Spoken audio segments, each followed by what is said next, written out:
Selamat malam teman-teman. Selamat tahun baru juga saya ucapkan buat teman-teman semua. Semoga semua berbahagia, merasakan sukacita, damai sejahtera. Dan saya doakan juga semua yang berjuang dari sakit apapun itu biarlah segera sembuh. Saat malam ini saya mau sharing tentang doa yang bagaimana sih yang saya lakukan selama sakit GERD anxiety. Sebelum saya mengalami GERD anxiety, saya doanya boleh dibilang kayak rutinitas ya. Jadi doanya ya banyakkan minta ya, memohon gitu. Jadi waktu itu saya kurang begitu mengerti doa itu harus doa apa aja sih gitu. Jadi selama ini yang saya tahu setiap hari ya doanya minta berkat, minta rezeki, minta kesehatan, minta anak-anak berhasil, minta anak-anak ulangannya bagus. Pokoknya semua tentang minta, permintaan, permohonan dan menunggu jawaban Tuhan. Intinya sih seperti itulah ya. Dan ternyata selama saya sakit, saya kan doa itu pokoknya saya juga curhat lah gitu ya, curhat sama Tuhan gitu.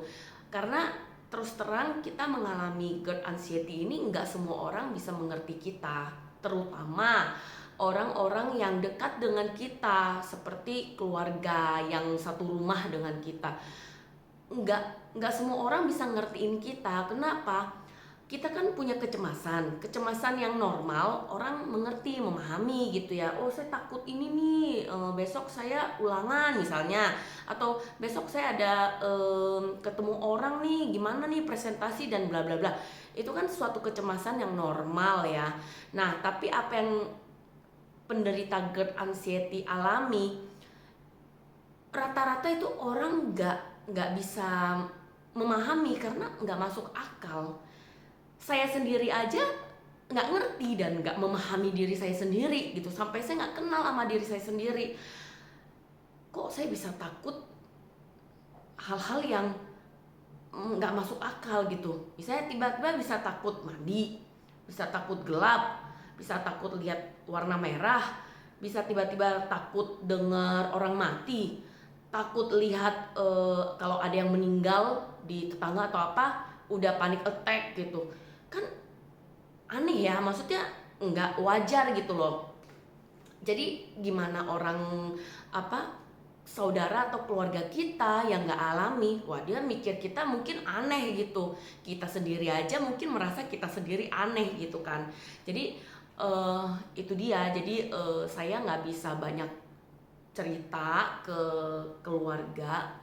Mungkin awal-awal iya gitu kan, kita juga bingung ya mau cerita ke siapa gitu. Akhirnya cerita ke orang yang terdekat dengan kita. Mungkin mereka ada yang bingung, ada yang nggak ngerti, ada yang emosi bahkan. Karena saya pernah dengar ada suaminya emosi gitu, maksudnya capek dengan kondisi istrinya yang seperti itu gitu kan. Ya itu harus banyak berdoa. Jadi akhirnya lama-lama mungkin suami saya kan, saya merasa wah suami saya lama-lama capek juga ya, tiap hari saya ceritanya hal-hal ketakutan saya gitu, yang mungkin lama-lama dia juga capek, udah nggak tahu mau ngomong apa gitu kan. Cerita ke anak-anak nggak mungkin. Akhirnya saya cari Tuhan. Makanya melalui penyakit ini, jujur saya jauh lebih dekat dengan Tuhan. Apapun kekesalan, kesedihan, kekecewaan, apapun itu aku cerita ke Tuhan.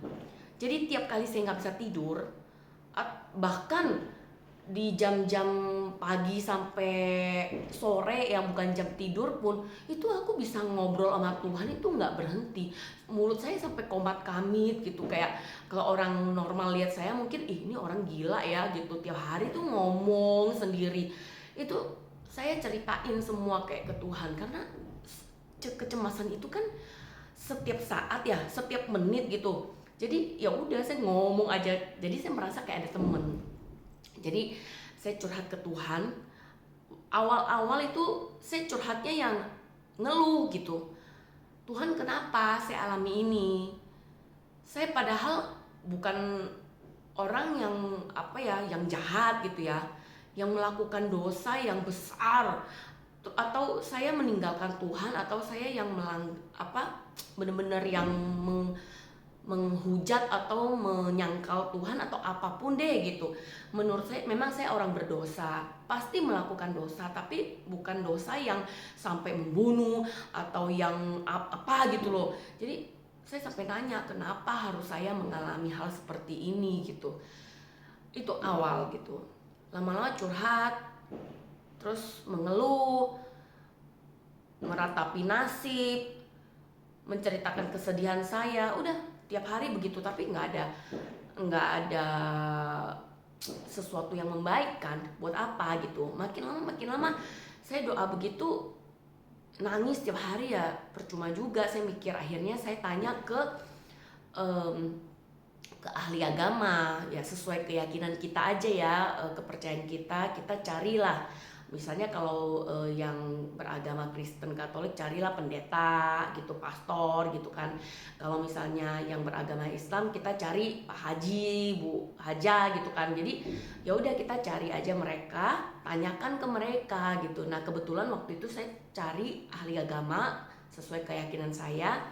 Saya ternyata diajarin beberapa unsur doa yang sebenarnya harus kita doakan setiap hari walaupun tidak sakit. Saya baru sadar juga, oh ternyata doanya ada banyak macam doanya gitu. Saya diajarin 4 unsur doa yang harus kita lakukan. Ini saya sharing aja ya, bukan artinya saya mengajak teman-teman untuk melakukan hal yang sama dengan saya. Nah pertama, saya diajarkan itu harus memuji, mengagungkan Allah. Jadi Allah itu kan maha kuasa, maha tahu, pokoknya dia maha-maha gitu kan. Jadi kita harus memuji dia gitu, balikin semua pujian ke dia. Jadi saya doa selalu diawali dengan memuji Tuhan. Misalnya, Tuhan Allah yang saya sembah, Allah yang saya puji, Allah yang kudus, Allah yang benar-benar tidak bercacat, Allah yang mengasihi kita, Allah yang kita kenal, saya sebutin. Jadi apa yang saya kenal, Allah yang saya sembah, saya sebutin, saya ucapkan gitu. Nah yang kedua, ini penting banget buat kita yang memiliki emosi dendam, sakit hati, untuk dilepaskan. Jadi saya diajarkan doa pengampunan. Jadi ternyata banyak banget teman-teman saya yang dulu sakit, bukan sakit GERD anxiety, ada yang sakit kanker, ada yang sakit macam-macam, sembuh gara-gara melakukan doa pengampunan secara rutin setiap hari. Itu besar kuasanya. Jadi saya diajarkan, kamu saat ini ada dendam nggak, ada sakit hati nggak, selama ini ada yang kamu pendam nggak gitu. Kalau ada, jujur sama Tuhan, ucapkan pengampunan, minta ampun sama Tuhan, minta Tuhan ampuni dosa kita karena kita sudah membenci si A, si B, si C, atau saya pernah sakit hati dan saya simpan dalam hati kita gitu. Nah itu ternyata menjadi akar penyakit ternyata gitu. Jadi saya diajarkan untuk minta ampun dulu, suruh Tuhan minta ampuni kita. Habis itu kita doa untuk Tuhan membantu kita untuk mengampuni orang yang kita benci, kita kesel, kita nggak suka gitu, yang pernah nyakitin kita. Itu kita doain mereka. Nggak gampang, karena kita kalau udah benci sama orang itu, kesel sama orang itu, apalagi pernah nyakitin kita gitu ya, kita mau doain dia yang baik-baik itu susah. Malah secara manusia kita mau membalas dendam, bener gak? Kita mau mereka itu merasakan apa yang mereka lakukan ke kita gitu loh. Misalnya kita pernah direndahkan di depan umum, ya kita pengen balas dia juga suatu saat direndahkan di depan umum gitu. Secara manusiawi kita mau membalas seperti itu. Tapi agama yang benar mengajarkan kita untuk belajar mengampuni mereka. Allah mau loh mengampuni kita gitu, yang bahkan kita itu sangat bersalah, berdosa gitu ya. Tapi Tuhan mau mengampuni kita. Masa sih kita nggak mau mengampuni orang lain gitu. Jadi saya belajar, itu nggak gampang. Saya sampai berbulan-bulan itu doain orang yang pernah nyakitin saya. Saya pernah disakitin sama orang. Saya belajar untuk menghilangkan rasa kesel, sakit hati, sama belajar untuk berdoa, mendoakan dia bahagia, mendoakan dia baik, diberkati, banyak rezeki dan lain. Awalnya saya nggak bisa keluar kata-kata itu gitu, karena ya enak banget ya dia pernah sakitin saya, tapi kok saya doain dia yang baik-baik gitu. Tapi ya itu kita harus belajar. Kita harus buang semua dendam dan kekesalan itu, kita isi hati kita dengan kasih gitu. Akhirnya setelah saya berapa bulan, saya lupa jujur, berapa bulan setelah saya mulai doa pengampunan dari Tuhan, saya mulai mendoakan orang yang pernah menyakiti saya, dan akhirnya terucap gitu. Nah udah saya lakukan terus. Itu yang kedua, doa pengampunan. Yang ketiga, ini gak kalah pentingnya, belajar untuk berdoa syukur.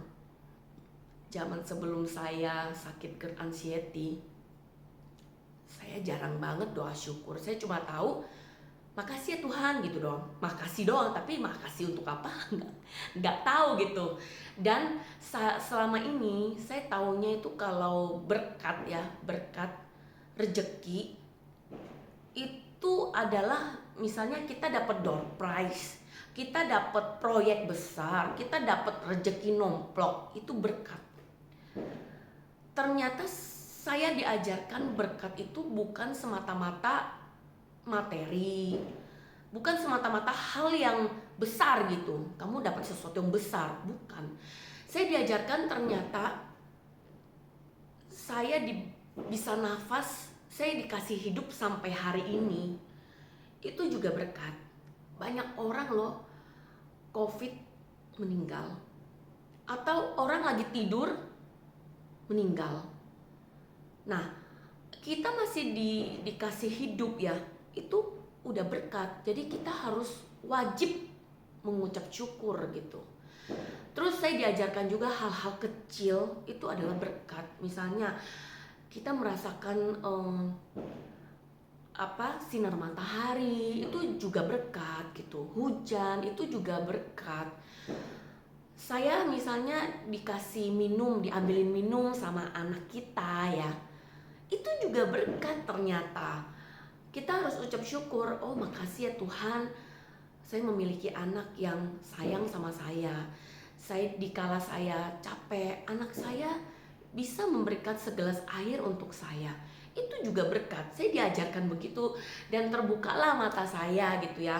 Ternyata berkat Tuhan itu banyak, dari hal kecil, hal besar, itu semua berkat Tuhan. Jadi kita tidak boleh mengucap syukur, mengucap terima kasih hanya untuk hal-hal besar, tapi hal kecil sekalipun itu harus diucapkan. Jadi Tuhan Allah kita itu senang kalau kita mengucap syukur, mengucap terima kasih. Ibaratnya kayak kita sebagai orang tua, kita cuma tahu, misalnya kita punya dua anak, yang satu minta-minta terus, ibarat kayak kita doa minta-minta ya, Ma aku mau minta uang jajan, Ma saya mau ini, Ma saya mau pergi ke situ, Ma saya mau minta sepatu baru, minta terus. Tapi dia nggak pernah ucapin terima kasih.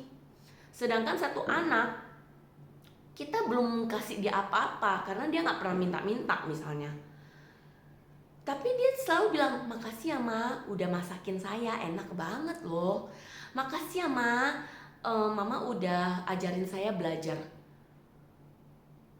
Kalau dibandingin dua itu ya, kita hati kita tuh lebih senang yang mana? Pasti lebih senang sama anak yang nggak pernah minta-minta tapi mengucap terima kasih. Wah kalau dia ulang tahun, kayaknya dia nggak minta pun kita akan memberikan kado yang bagus buat dia, bener gak? Kita cari tahu apa yang dia perlu sih, apa yang dia suka sih, bener gak? Jadi saya selalu pikir begitu, oh Tuhan juga sama, dia juga pasti begitu, senang dengan apa manusia-manusia yang ciptaannya dia, yang makasih terus ke Tuhan, bahkan mintanya dikit gitu loh. Wah, Tuhan itu pasti seneng banget, saya yakin gitu. Nah itu doa yang unsur yang ketiga. Nah yang keempat, Tuhan juga mau kita minta gitu. Nah ini di urutan keempat ya, karena saya diajarkan kita jangan minta-minta dulu, tapi kita memuji Tuhan dulu, minta ampun dulu, sadari kesalahan kita makasih dulu, baru minta gitu. Nah di sini kita boleh minta apapun, ya dijawab iya apa tidak kan itu urusan Tuhan ya, bukan urusan kita. Manusia boleh minta. Di saat saya GERD anxiety, udah saya minta tuh kesembuhan. Tuhan, saya nggak minta apa-apa, saya bilang. Saat ini saya udah nggak mikir minta rezeki, kaya, mau minta apa gitu ya. Saya cuma minta sembuh. Tuhan sembuhkan saya bilang. Biarlah saya balik ke normal seperti dulu gitu. Terus saya minta, Tuhan berikan saya kesempatan untuk saya bisa melihat anak-anak saya bertumbuh menjadi anak-anak yang dewasa dan sehat dan pintar.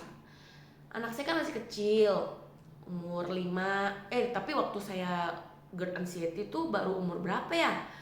Umur 2 ya, 2, 1 lebih, 2 lebih, hampir 3, sama 6. Masih kecil-kecil gitu. Jadi saya minta Tuhan tolong kasih kesempatan buat saya melihat anak-anak saya besar gitu. Jangan, saya sampai mohon detil, saya doanya spesifik banget, detil banget. Saya bilang jangan ambil saya dulu gitu. Jangan maksudnya jangan kasih saya mati dulu lah gitu.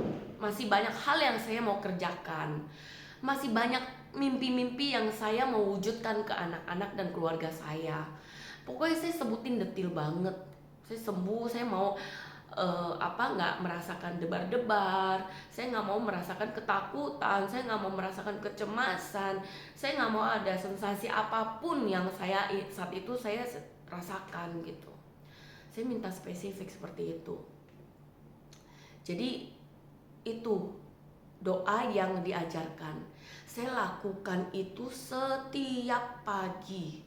Jadi subuh kalau saya nggak bisa tidur, saya bangun, saya curhat ke Tuhan itu dari pagi sampai malam apa sih yang saya rasakan gitu. Nah saya ceritain semua, Tuhan saya membaik loh hari ini, saya merasa saya sempet 2 jam nggak cemas gitu. Itu saya ngomong gitu, sampai saya punya buku harian. Buku harian itu saya catat perkembangan setiap hari. Jadi hari ini misalnya 2 jam saya lupa dengan kecemasan saya, tapi selebihnya saya debar-debar, saya keliengan, saya kebas, kesemutan, semua saya tulis. Nanti besoknya lagi saya tulis lagi, Tuhan hari ini saya debar cemas setiap saat nggak berhenti nih gitu. Terus besok kalau misalnya saya membaik, saya tulis, saya bisa ketawa, saya bisa apa, saya tulis detail semua. Kenapa? Saya pengen review gitu, saya ada perkembangan nggak sih gitu. Kadang kan kita kalau udah mengalami kecemasan, kita udah ngeblank otaknya, udah kayak bengong gitu loh. Kemarin saya gimana ya? Kemarin saya gimana ya? Jadi nggak tahu saya punya proses lebih baik apa enggak gitu, atau naik turun. Jadi saya tulis agar saya bisa baca ulang. Oh, minggu ini saya membaik. Nanti misalnya minggu depan, oh ternyata minggu depan saya down, menurun. Saya cari tahu kenapa, gitu. Cari tahu kenapa, nanti saya cari kegiatan lagi yang positif untuk saya gitu. Jadi itu cara-cara saya gitu loh selama berjuang. Nah, pagi jam 6 saya selalu jam 6 tank saya udah video call. Zaman sekarang udah enak banget ya. udah bisa video call. Jadi video call ke ahli agama yang ajarin saya doa itu. Jadi saya janjian setiap hari selama saya sakit ini dia bersedia untuk bantu saya. Jam 6 teng saya udah video call, kita berdua itu siap-siap untuk doa bareng. Doa bareng itu seperti itu, doa. Jadi dia minta saya doa sendiri, doa dulu, tapi mengandung 4 unsur tadi. Memuji Tuhan, minta ampunnya dalam sehari kemarin itu saya sadari kesalahan saya apa gitu. Terus yang ketiga, ucap syukur apa yang saya rasakan gitu. Misalnya perbaikan-perbaikan atau suami saya mengerti saya atau mau mendengar saya atau apapun. Terus yang keempat baru saya minta gitu. Habis itu nanti dia akan doain saya. Jadi itu saya lakukan setiap hari, mungkin hampir 1 tahun itu saya lakukan. Dan saya juga lakukan doa sendiri 4 unsur juga gitu. Jadi saya kadang kan ada orang kita lebih nggak berani terbuka gitu kan. Jadi kalau sendiri saya terbuka banget sama Tuhan. Ngomong apapun yang kita rasakan itu kita jujur aja ngomong gitu. Itu hati kita akan lebih lega. Hati kita itu akan dipenuhi dengan apa ya? Kadang bisa tiba-tiba kayak bisa senyum gitu. Yang selama GERD anxiety saya nggak pernah senyum, nggak bisa senyum bahkan. Nah di saat doa saya bisa kadang senyum, bisa kayak bahagia, bisa meneteskan air mata. Apapun kamu keluarkan aja kalian teman-teman. Mau nangis, mau sedih, mau teriak, silakan. Saya pernah kok teriak, nggak apa-apa, teriak aja, tapi cari tempat, kamar sendiri, jangan ada suami sama anak-anak, kasihan juga ya mereka ya. Jadi saya cari tempat yang suami dan anak-anak saya nggak kedengaran kalau saya teriak. Jadi saya kadang di WC gitu ya, WC luar gitu. Saya kadang teriak, Tuhan kenapa gitu, keluarkan emosi gitu kan. Nah setelah emosinya udah keluar saya baru doa, tenangin diri, doa yang 4 unsur itu membantu teman-teman. Jadi doa teman-teman mungkin berbeda sesuai keyakinan masing-masing dan kepercayaan masing-masing. Coba deh teman-teman doa sesuai ajaran agama teman-teman, itu membantu. Wah ini lagi tahun baru, ada petasan, ada kembang api.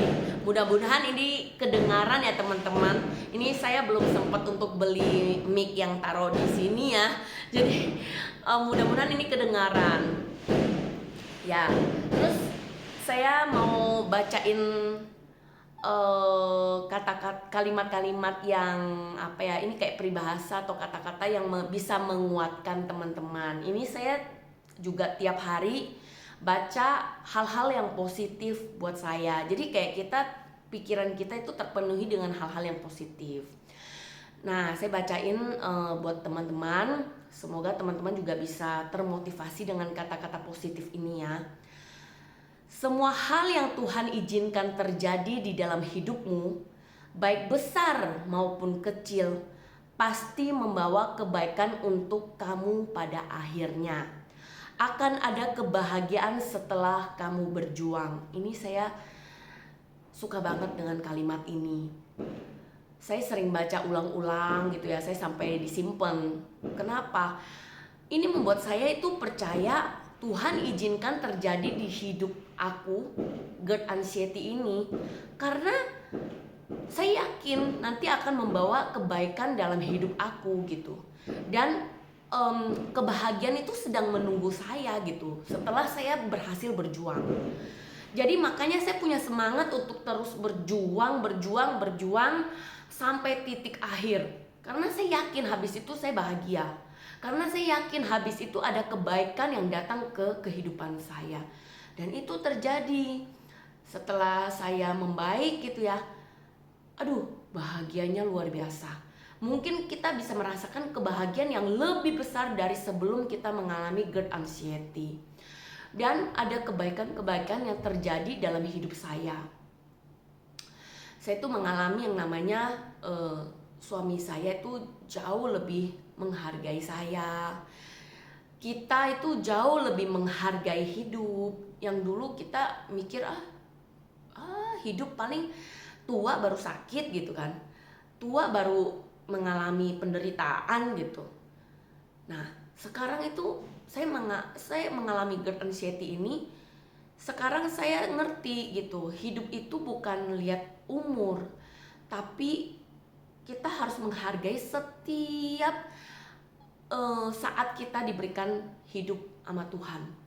Jadi tiap hari itu aku berpikiran untuk melakukan hal-hal yang bermanfaat sekarang.